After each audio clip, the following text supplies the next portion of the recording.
All right, we are wrapping up crossover Thursday playoff style right here on Locked On Eagles and Locked On Rams. Travis, for the Rams, again, it's going to be a tough task. They're heading into Lincoln Financial Field.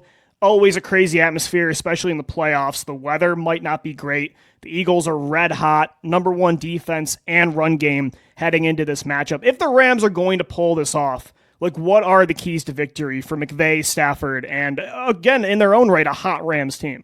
Yeah, I think the biggest thing is they need to get off to a good start. I don't think this is a team that's going to be able to dig themselves a 10 or a 13 or a 14-point hole and find their way out of it. Like you just mentioned, we're at the point of the season where everybody's good. Everybody's going to be able to kind of grind these games out. They're not going to be those games that hand you a 2-touchdown cushion and then all of a sudden find their way back into it. When the Rams are good, they're good early. When the Rams struggle, it's when it takes them a while to get going. So I think that's the first thing. And I think you mentioned it a couple of times. We haven't talked about it too much specifically, but, Sean McVay's pretty good when they go east. Sean McVay's pretty good on a short week, which technically this is because they played on Monday night. So, but the one thing that they have not been particularly good in is the cold. So how cold is it? How snowy is it? We'll see. Believe it or not, my oldest son lives in Philadelphia, so he's there we go. He's been keeping me updated about the weather. It's been pretty cold of late, and I know the forecast, but we'll see. But I think getting off to a good start. If the Rams, if it's a game at halftime, if the Rams are within 3 points either way, 3 ahead, 3 behind, maybe even 4. I think they're in a pretty good spot. But if they fall behind by 10 or so, I think they're in big trouble. Yeah, I think for the Eagles, a lot of it is self-inflicted wounds. Like they also, Travis, cannot start slow. This was, weirdly enough, it was a crazy bit that they pulled off all year. But in quarters 2 through 4, statistically, like they were the best offense in the league. But in the first quarter, they were the worst team in the league. So they cannot get off to a sluggish start. Do not turn the ball over. Like, don't give a team that I think the Rams are good, but the Eagles, I do think have a superior roster. Don't give them opportunities to take advantage and get into this football game. And I think a couple other things, like they got to tackle better. They had 22 missed tackles against the Packers, which is unlike this defense, but you can't do that against an explosive Rams offense. And my final thing is don't waver on your offensive strategy. Like, yes, the passing game, as I mentioned earlier, it needs to be better from an efficiency perspective. But I wouldn't suddenly say we need to prove to the world again, like they did against Pittsburgh a month ago, that we can throw the football. Yes, it needs to improve to win a championship, but I do think the run game and the defense need to be your bread and butter to get onto the NFC Championship.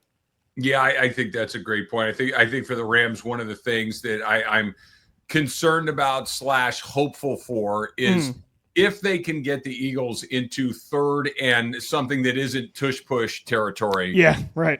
Can they get off the field, right? Because one of the things that I've seen happen to this team when they're struggling a little bit is they do get their opponent into those 3rd and 6, 3rd and 7, 3rd and 5 situations, and they do a good job. The coverage is good, and all of a sudden, a quarterback that can move his feet, he's out the back. Good point. He picks it up, and it's a backbreaker.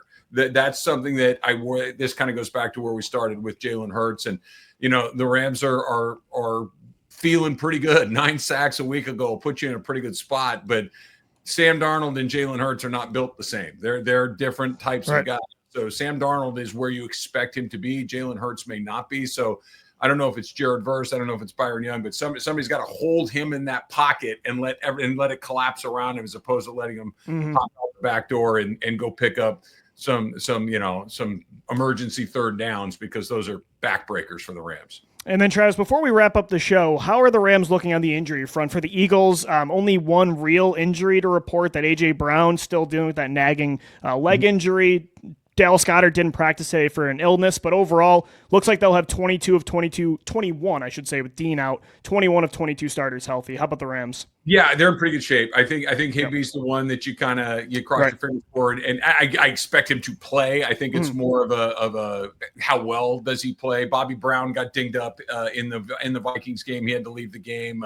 We'll see what his availability looks like. And Ahkello Witherspoon kind of took a shot in the thigh, but this is the time of year where short of being in the hospital, guys are going to play. It's just whether or not they're capable of playing at their best. And I I agree with what you said a second ago. I think the Eagles, if you just kind of went man to man and said you want this guy or that guy right down the roster, you'd probably take more Eagles than you would Rams. But thankfully, that's not how they do it. They play. It's not the way the league works. Right. They go out there and they play. And like I said before, I'm a Sean McVay guy, and I'll always take my chances with him. And Matthew Stafford's been through a lot of this stuff. He's been really good for the Rams in these moments. I'm cautiously optimistic.